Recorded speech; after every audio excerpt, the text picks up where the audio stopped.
आता आज आपण 9th स्टँडर्ड चालू करत आहोत. 15 जूनला म्हणजे तुमची शाळा 16 जूनला चालू आहे, पण त्याच्या अगोदर आपण सिलेबस चालू करतोय. कारण का तर आपल्याकडे 8 महिने आणि 8 महिन्यात बेस तुमचा 10वीचा बेस जो आहे तो 9वी आहे.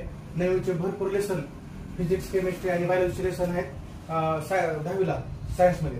तर त्यासाठी आपल्याला काय करायचंय, आपण त्यामुळे लवकर चालू करत आहे. तर तुम्हाला जे फर्स्ट टर्ममध्ये जे लेसन आहेत त्याचे ते कसे म्हणजे फिजिक्सचे कोणते आहेत, केमिस्ट्रीचे कोणते आहेत, बायोलॉजीचे कोणते आहेत आणि सोशल सायन्सचे कोणते आहेत, अशा 4 ह्याच्यामध्ये आपल्याला मी तुम्हाला डिवाइड करतो पर्यंत आणि त्याच्याबद्दल मी सांगतो पर्यंत. आता बघा हे सगळे लेसन जे आहेत ते कशाचे आहेत, फर्स्ट टर्मचे. तर फर्स्ट टर्ममध्ये लॉ ऑफ मोशन हा कायचा लेसन आहे, फिजिक्सचा.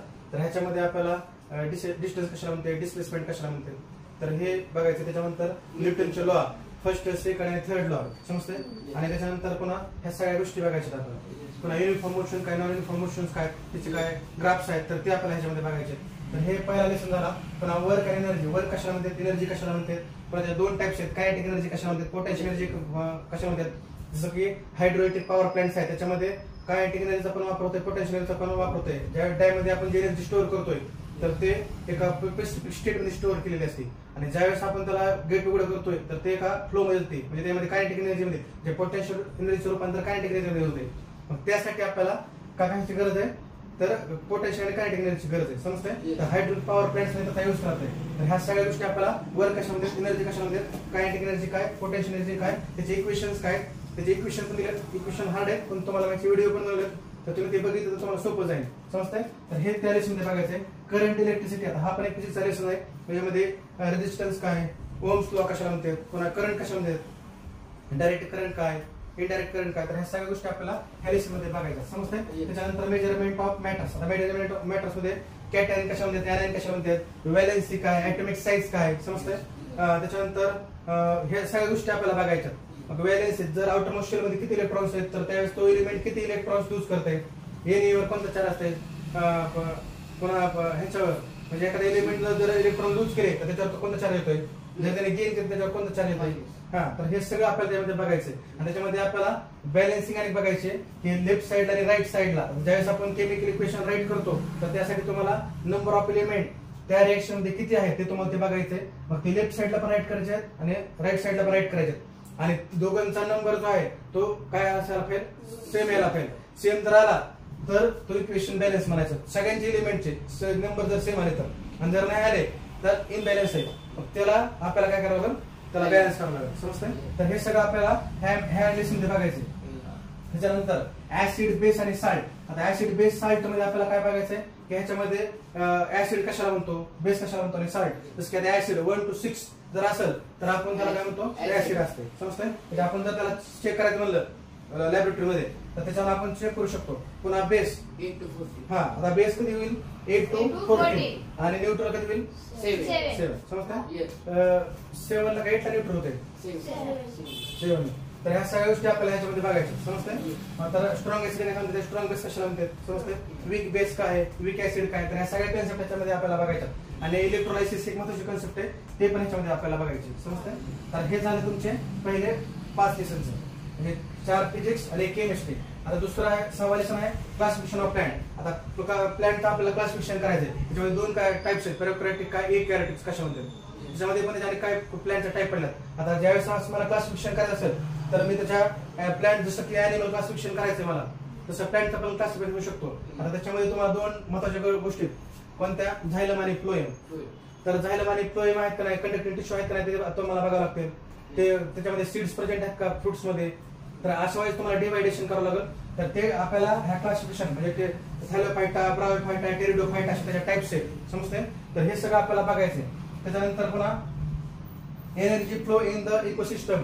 आता एनर्जी फ्लो इकोसिस्टम मध्ये तुम्हाला काय की प्रायमरी कंझ्युमर्स कोण आहे, सेकंडरी कंझ्युमर कोण आहे, टर्टरी कंझ्युमर कोण आहे, तर हे सगळे इन्फॉर्मेशन आपल्याला ह्याच्यामध्ये बघायची. आणि त्याच्यानंतर पुन्हा ऑक्सिजन सायकल काय, कार्बन सायकल काय आणि नायट्रोजन सायकल काय. आता जे ऑक्सिजन सायकल ते आपल्यासाठी इम्पॉर्टंट आहे लिव्हिंग ऑर्गनसाठी. आणि जे कार्बन डायऑक्साईड, आता प्लांट जे आहेत ते कार्बन डायऑक्साईड घेतात आणि काय करतात फूड बनवतात. फोटोसिंथेसिसच्या प्रक्रियेमध्ये कार्बन डायऑक्साईड हवेतला घेऊन त्यांचं फूड बनवतात. मग त्यांचं नायट्रोजन सायकल जे आहे त्यांच्या प्लांटच्या ग्रोथसाठी इम्पॉर्टंट आहे. आणि फूड बनवण्यासाठी कार्बन डायऑक्साईड महत्वाचं आहे. तर ह्या दोन्ही पण सायकल प्लॅन्टसाठी महत्वाचं आहे. ऑक्सिजन सायकल आपल्यासाठी महत्वाचं लिव्हिंग ऑर्गॅनिझमसाठी. तर ह्या तिन्ही सायकल आपल्याला ह्या ठिकाणी बघायच्या. समजतंय? कार्बन सायकल, ऑक्सिजन सायकल आणि नायट्रोजन सायकल. पुन्हा युजफुल आणि हार्मफुल मायक्रोब्स. आता काही युजफुल मायक्रोब्स आहेत जसं की तुम्हाला आता म्हणलं की लॅक्टोबॅसिली आहे, दुधामध्ये प्रेझेंट आहे. तर ते लॅक्टोबॅसिली आपल्यासाठी तो युजफुल आहे. जसं की आता आपल्याला जर लूज मोशन झाली तर आपल्याला डॉक्टर काय ऍडवाइस काय सांगतात की तुम्ही दही आणि भात खावा.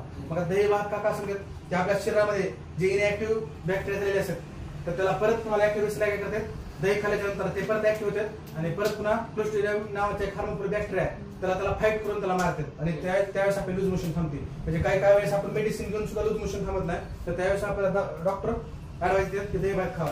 आणि दही भातामध्ये लॅक्टोबॅसिली नावाचा एक मायक्रोब प्रेझेंट आहे तर तो युजफुल आहे आणि क्लोस्ट्रिडियम नावाचा हार्मफुल बॅक्टेरिया आहे.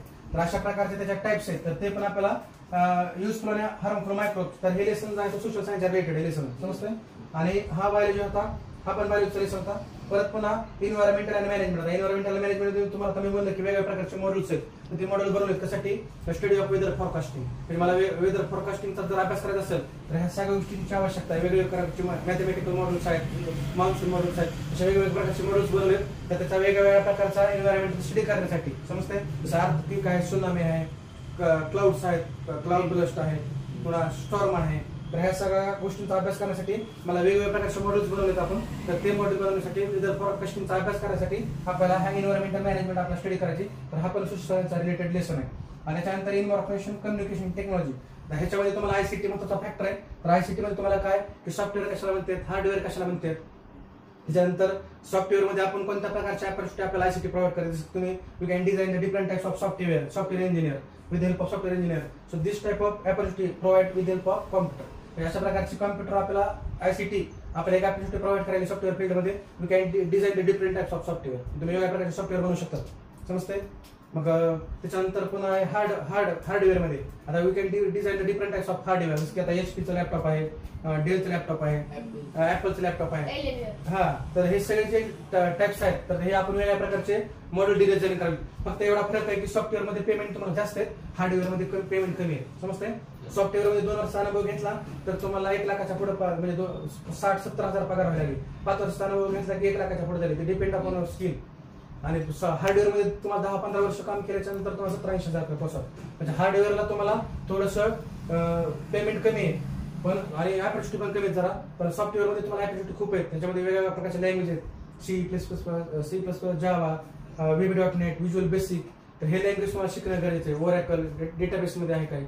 तर हे सगळं तुम्हाला इन्फॉर्मेशन कम्युनिकेशन टेक्नॉलॉजी हे तुम्हाला हे सगळ्या गोष्टी प्रोव्हाइड करते. ह्याच्यामध्ये एक सीडॅक नावाची कन्सेप्ट आहे जे की इन्स्टिट्यूट आहे की ज्याने परम नावाचं एक सुपर कॉम्प्युटर बनवलं होतं. विदिन सेकंड भरपूर काय ऑपरेशन परफॉर्म करते. तर ते पण एक मात्र सीडॅक नावाची कन्सेप्ट आहे. आणि ऍप्लिकेशन सॉफ्टवेअर हार्डवेअर फील्ड तर अशा प्रकारच्या कन्सेप्ट आहेत.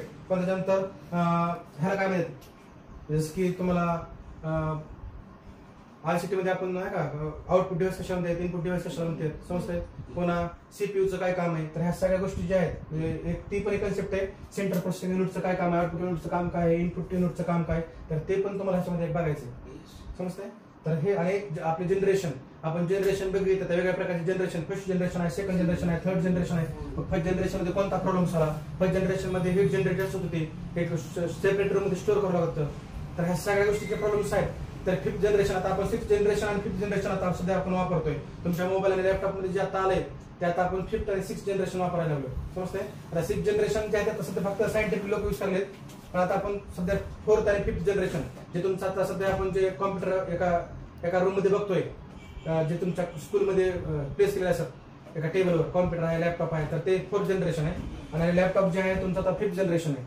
आणि 6th जनरेशन जे आहे आता सायंटिफिक जे लोक आहेत ज्यांना study of different weather forecasting तर ते त्याला यूज करायला लागेल.